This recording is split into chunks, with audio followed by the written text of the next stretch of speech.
Toastmasters, have you ever asked yourself, am I drinking enough? Am I drinking enough water? How much is enough? And why is this important? Today, I will share with you information to help answer those questions and more. Water is an essential nutrient in our body. It is involved in all the different processes, from different metabolism to creating all the muscles and all the cells in your body. However, it is oftentimes forgotten. Did you know that water comprises of the majority of our body? It is actually 60 to 75% of our body is made up of water. And yet, water is often the forgotten nutrient. We don't think about water. Maybe sometimes we forget to drink enough water when we're busy, based on a large number of people. And this is what they found, okay? That plain water and beverages made up of 75 to 84% of the total water intake. And the amount of water contributed from food is 17 to 25%. For example, vegetables and fruits, they are composed majority made of water. So 80 to 90%, depending on the type of fruit or the vegetable. And then plain water makes up about a third of the total water intake that we consume. And how are we doing? This is data for age 19 and up. These are for adults. The findings from this study show that majority of women and men are failed to meet the guidelines, okay? How much are they under? Well, for women, they're underhydrated by about 20 ounces or about 2.5 cups. For men, it is about 41 ounces or about 5 cups. The next question you would have, why does this matter? So we're underhydrated, we're not getting the optimal. What is the issue with that? There are a number of things that can cause. If you are underhydrated, it definitely affects our health. For example, it increases your chance of getting kidney disease many times. When you are not getting enough water, your body actually is trying to conserve water, okay? And your kidney has to work really hard to concentrate your urine so that it can save water for your body functions. And that's one of the reasons why your urine becomes darker when you are not drinking enough water. And over a period of time, this continues sort of abuse, right? Your kidney has to work overtime and harder. It can lead to, of course, kidney stones. And worse, it can lead to kidney failure. Another problem with not getting enough water is that it can increase your risk for cardiovascular diseases because it affects your blood vessels, okay? And the third problem is diabetes. It increases your risk for diabetes 3 to 4 times if you're not drinking enough water. Why? Because it just reduces your body's ability to process glucose. All the food changes into sugar, glucose, and your body has a hard time being able to process that. And that's one of the reasons why you cannot manage your diabetes or manage your blood glucose as well. The fourth problem is it can cause dementia. You said, why? How does that happen? Well, when you are not getting enough water, it affects your mind. You cannot think clearly. You actually become disoriented. okay, with dehydration. That's one of the symptoms. The other issue is that it can reduce and shorten your life. So affects your longevity. And it affects your mood. When you're not getting enough water, you are probably more grumpy, all right? And affects your mood a lot. Also, I talk about cognitive performance. Well, if you are an athlete, it actually reduces your ability to perform at your top level. You fatigue faster, okay? You don't have as much endurance. Actually, that's the exercise performance, but also in terms of cognitive performance, of course, when you cannot think clearly, you cannot perform as well. Think about in a sports, a football, whatever. Athletes have to think on their feet and be able to execute those moves, right? And of course, last but not least, it affects your social behavior. How you act with other people, you might be more isolated, you don't want to socialize. The bottom line is that underhydration, not getting enough water for your body, changes your metabolism, it promotes degenerative diseases, and it shortens your life. If you're thinking, well, how do I know if I'm getting enough water? Thirst is not a great indicator because by the time you get thirsty, your body already has been dehydrated. It's not getting enough. And that's the second stage of telling you that you need to drink more water. You see here in this picture of pee, right?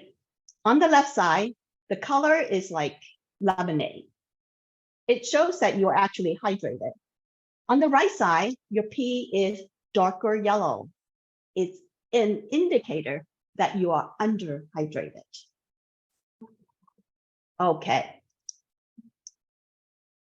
Now, I hope that you have been paying attention and to shake it up, making sure that everyone is paying attention. I want to do a short game with you. Hydration myth. I'm going to show you a statement, and if you think the statement is true, raise your hand. Okay. First one. You need only 8 glasses of water a day. Is that true or false? Raise your hand. Okay. Most people say it's false. That's correct. It really depends on how big your glass is, right? If your glass is this tiny shot glass, it's not enough. However, if your glass or your mug is this big, you probably have to drink less, right? Because this is actually a 3-cup tumbler. Next question. Caffeine is dehydrating. True or false? If it's true, raise your hand. All right. Well, actually, I was surprised to learn it is false. We think caffeine is dehydrating to an extent. They have actually done a study for men that were drinking 4 cups of coffee a day, and they measure their biomarkers to see if they're dehydrated or not, and looking at the performance, it did not make any difference. Nada. So that is false. How about this? Only drink when you're thirsty. All right. Well, I gave it away earlier, right? Thirst is not a good indicator that you need more water, especially if you're an older adult. For older adults, there are 3 problems with thirst. First, their sense of thirst has been diminished. The body cannot tell when they need more water. Okay. Secondly, when they are thirsty, they actually don't drink enough. And the third thing is that older adults pee more. They just urinate more, which means if you're an older adult, you need to make a bigger effort to be able to make sure you get enough water in your body. This electrolytes are not necessary during prolonged and/or intense exercise. Is that true or false? All right, I think you all got it.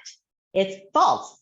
If you are doing intense exercise or exercising longer for an hour or more, you do have to replace some of the electrolytes like sodium, potassium, and even having some carbs so that you'll be able to retain those fluids in your body. What about this? Fancy or enhanced water are a necessity, like alkaline water. Is that true or false? All right, I think you all got it. It's false. That's not necessary. Tap water is just as good as long as your tap water is clean and does not have lead in it. What about this? More is always better when it comes to fluid intake. True or false? All right. I think all of you got it too. That is false.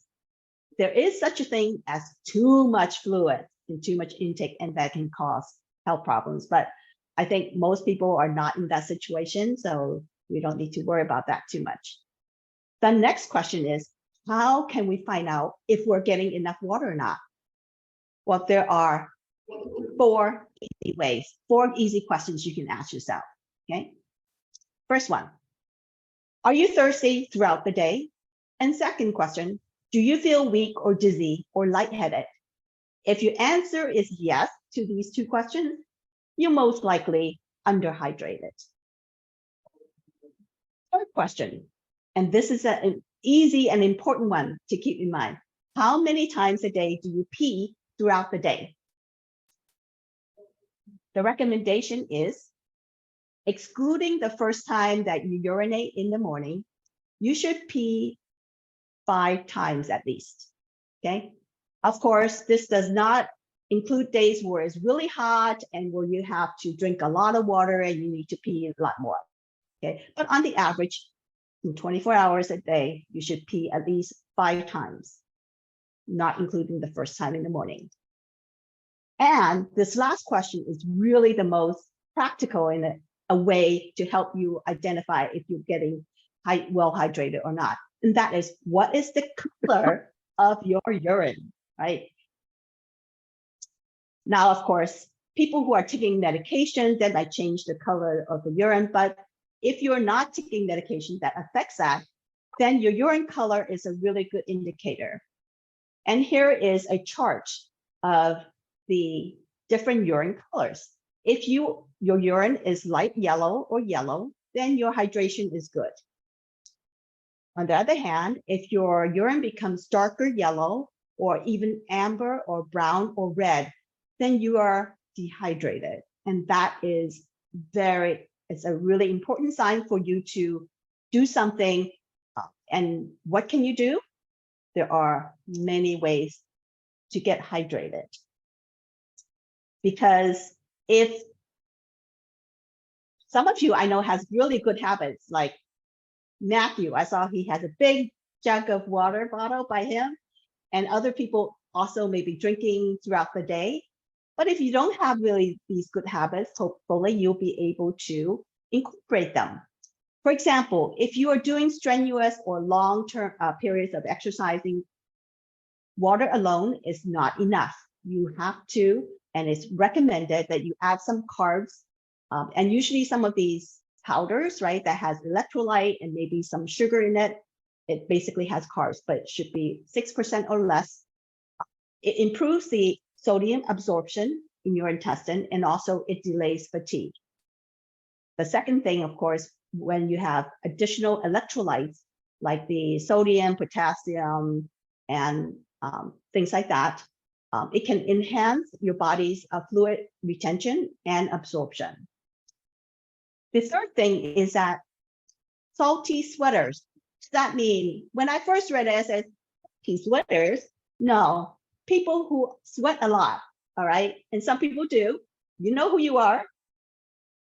If you are a salty sweater, you could benefit from adding some sodium or having electrolyte that has sodium in it, okay? So your food could be salted with seasonings such as soy sauce or a little bit salt. Also pickled vegetables or like pickles, right? Those have higher sodium in it. That can help you get the sodium that you need versus because you're sweating a lot of those out of your system through your sweat. The other second tip is that drink consistently and or on a schedule if you're not a regular drinker. And a good way to do that is include some sort of liquid fluid with each meal or with your snacks. So breakfast, you might have your coffee or your tea or your juice, right? Lunch, same thing. Dinner, make sure you have something to drink with your meal. Also, make sure you drink throughout the day. Use a water bottle to really track how much you have consumed. And of course, bottles come in different sizes. Make sure you know what's the size of the water bottle that you use. That way you know how much you are taking in. The other tip is that you can enhance the water, make it more tasty.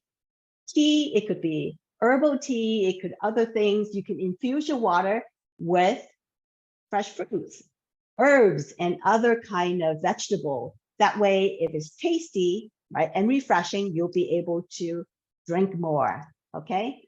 And you can easily make these water-infused drinks without high cost, right? You just buy some vegetables, have it in your available, and then make your own infused water drink.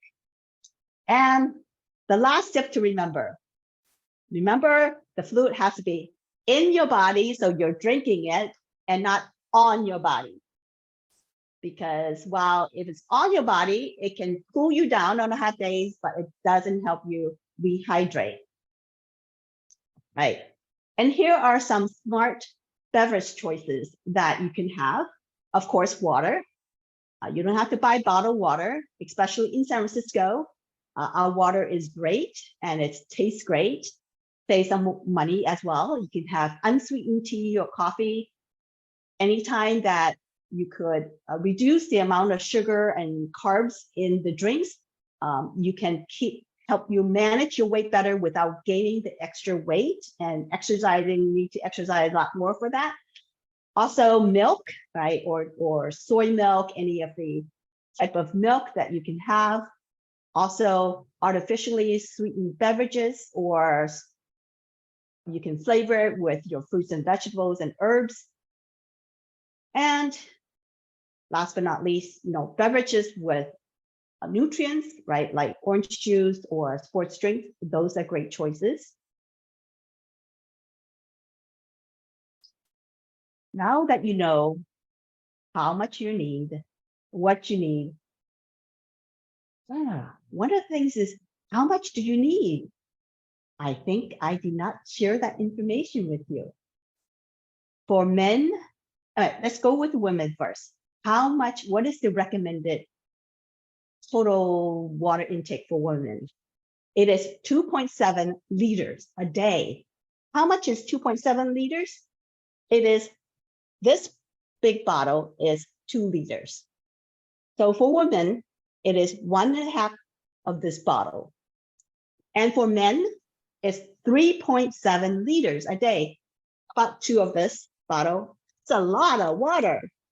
Or you can say, hey, for men, you have to drink that much in 24 hours. Holy cow, I can't get that much in my body. But fear not. Remember, the total water intake includes the water that is in food.